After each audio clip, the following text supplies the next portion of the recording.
Lord of Mysteries 2, Circle of Inevitability. Chapter 71, Underground. Lumion couldn't hide his surprise at Raimund's response. He had assumed that Raimund had drowned in the river of his own accord, becoming a sacrifice to some unknown entity. But now, it seemed there were others involved. It wasn't just an unseen force that had pulled Raimund into the depths. "Who are they?" Aurora demanded. Raimund's face contorted with pain and fury. His eyes burned with hatred. He spat the words, Pons Benet and his men! They held me down in the water. After Ava and the others had left the riverbank, Pons Benet and his thugs appeared where Raimund had washed ashore. They forced him back into the water, drowning him to turn him into a sacrifice? Lumion pieced together the scenario from Raimund's words. The entire Lent celebration had been twisted into a dark, sacrificial ritual. Aurora pressed for more information, but Raimund only repeated the same few phrases, as if they were all that remained of his memory. "Damn, we missed the best time for spirit channeling. All we have left is this lingering obsession." Aurora thought for a moment, formulating a question that Raimund might or might not recall. "Did they sacrifice you to a specific being? What's so special about him? Where is he?" This time, Aurora was more cautious. She didn't ask for the full name, only seeking indirect information to aid her judgment. She believed that if Raimund's spirit had sensed anything during the sacrifice, it would have left a strong impression. Otherwise, it wouldn't. Raimund hesitated, tears welling up in his ghostly eyes, turning the corners red. Lumion's expression darkened. Unconsciously, he began clenching his fists. Suddenly, Raimund cried out, "Underground! Beneath the cathedral!" "What?" Aurora could hardly believe her ears. Based on her question, Raimund was implying that the secret entity he had been sacrificed to resided beneath the cathedral. That's impossible. It's the fifth epoch. How can a god walk the land? Aurora composed herself, considering that Raimund's spirit retained only a fragment of his obsession and some spirituality. His answers were disjointed and fixated on certain points. In other words, his testimony might not actually confirm the being's location beneath the cathedral. It could simply be a reaction to her prompting. But regardless of whether Raimund's answer was true or a reflection of his obsession, something was amiss beneath the cathedral.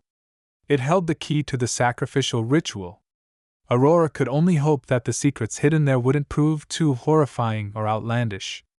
She tried asking about other matters, but Raimund's spirit could only repeat phrases like, "They drowned me, Pons Benet," and "beneath the cathedral." Seeing no further gains, Aurora ended the spirit channeling and watched as Raimund's form vanished above the candle flame. The blue hue that had stained the altar swiftly receded. After dispelling the wall of spirituality, she noticed Lumion lost in thought, silent. What are you thinking about?" Aurora waved her hand in front of her brother's eyes. The corners of Lumion's mouth curled up as he forced a smile.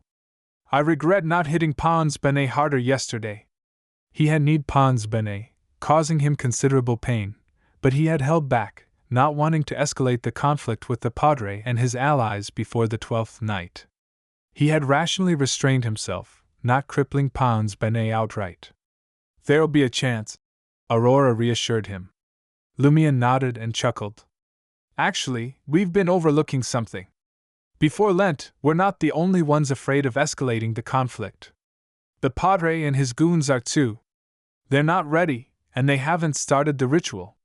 In other words, if Lumion had truly wanted Pons Benet to suffer irreversible harm, the Padre would likely only feign retribution and avoid any real action. They would bide their time until Lent. Regardless of whether Lumion had offended them or not, once the Lent celebration began, everyone in the village would be in their sights. Aurora understood Lumion's point and nodded slightly. "You can decide how to exact revenge on Pons Benet. What we need to focus on now is how we can survive until the 12th night after the Padre and his cronies gain immense power during Lent." Lumion immediately sank into deep contemplation. Aurora shared her thoughts. "We have two options. We either join forces with the three foreigners, or we find a way to strengthen ourselves. She hesitated for a moment before continuing.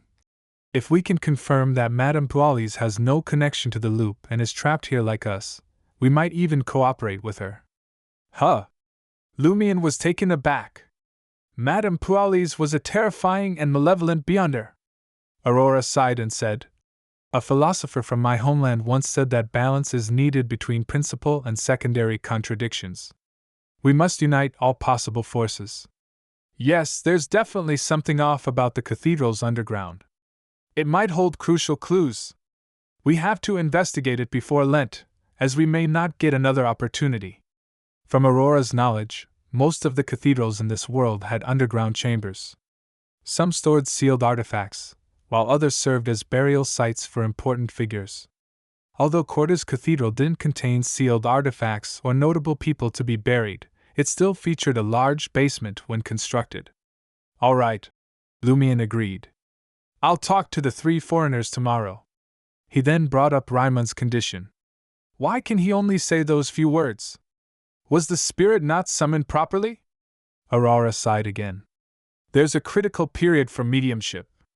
Within an hour of death. After an hour, the spirit of the deceased rapidly dissipates, losing their original memories. All that remains are some thoughts, emotions, and images they can't let go. In the technical terms of our homeland, it's called obsession. Lumion nodded slightly. When the next cycle starts, we'll summon Rymon from the beginning. Does that count as an hour of death? But wait, why does Rymon remember the last cycle? Only then did he recognize the issue. After the cycle reset, shouldn't Rymon forget about drowning? Aurora was stumped. Combining her thoughts from the ritual, she pondered and said, I believe it counts. It's not Lent yet. According to the timeline, Rymond hasn't drowned, so he shouldn't know the murderer's identity. However, because he lost his body, he can only exist as a spirit. It's similar to death. There will be lingering obsessions. Thus, the person we summoned just now remembers certain events from the previous cycle. In simpler terms, Rymond's state has become unique due to his body's loss. He retains a certain amount of memories when the cycle resets. It's like a glitch. The loop created a tiny error because Rymond's body was sacrificed? Lumion roughly understood his sister's explanation. Aurora chuckled and added, It seems that the power allowing us to loop is very mechanical and rigid. It probably isn't under the original owner's control and operates autonomously. Otherwise, it could easily target Rymond's spirit. At this point, she appeared to relax somewhat. Haha, in that case, we still have a chance to break the cycle. Influenced by his sister's emotions, Lumion's somber mood lifted slightly. After all their efforts, they finally saw a glimmer of hope. The two of them cleaned up the altar and moved to the second-floor study. Aurora taught Lumion Hermes and Ancient Hermes, word by word, based on the disordered and incorrect ritual he had written. Lumion had already learned some words, so his progress was promising. Under the bright electric lamp, Aurora explained the pronunciation and structure of the words to her brother. While he revised, she used musk, cloves, blood, and other materials to create candles. As Lumion studied intently, he occasionally glanced at his sister working beside him, feeling as if he had returned to their warm life, free from loops or malevolent gods. Outside the window, the night was tranquil. Lumion woke up to find himself in his misty room. As he got out of bed, he walked over to the table and grabbed a pen and paper. He then wrote down the Ancient Hermes and Hermes words, but in the wrong order. He then corrected them by labeling each with a number. After finishing, Lumion let out a sigh of relief and looked over to the table. There were 4 items there, the 2 grayish-white musk candles made by Aurora, one with Lumion's blood, and the other without, the bottle of gray amber perfume, the metal bottle containing tulip powder, and the silver dagger provided by Aurora. That lady really sent them in. Lumion's heart calmed down when he saw the items. Lumion grabbed the items and looked for Aurora's homemade incense. When he found it, he went downstairs and placed everything on the dining table. Then, he went to the kitchen to grab a glass of water and a pile of coarse salt.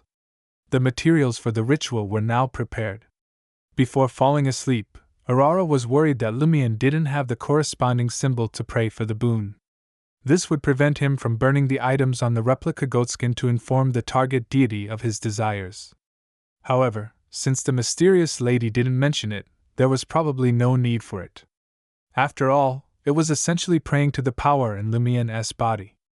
It could hear all the prayers without any additional paperwork. Lumion took a deep breath and slowly exhaled as he looked at the items on the dining table.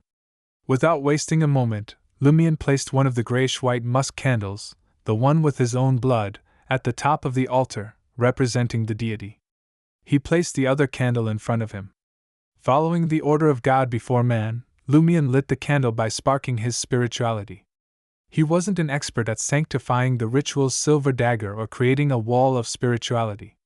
As Lumion's spirituality flowed out from the tip of the silver dagger and connected with the air around him, he felt a mystical sensation that he couldn't explain. Soon, the wall of spirituality was complete, and Lumion's own spirituality was significantly depleted. He cleared his mind using Aurora's homemade incense and cogitation, allowing him to enter a state where he could perform the ritualistic magic. With a sizzling sound, Lumion dripped the gray amber perfume and tulip powder onto the candle that represented the deity. A strange fragrance filled the air, and Lumion felt a magical energy pulsing around him. Lumion took a step back, glancing at the small notebook beside the altar. He looked at the burning candle and shouted in ancient Hermes, "Power of inevitability!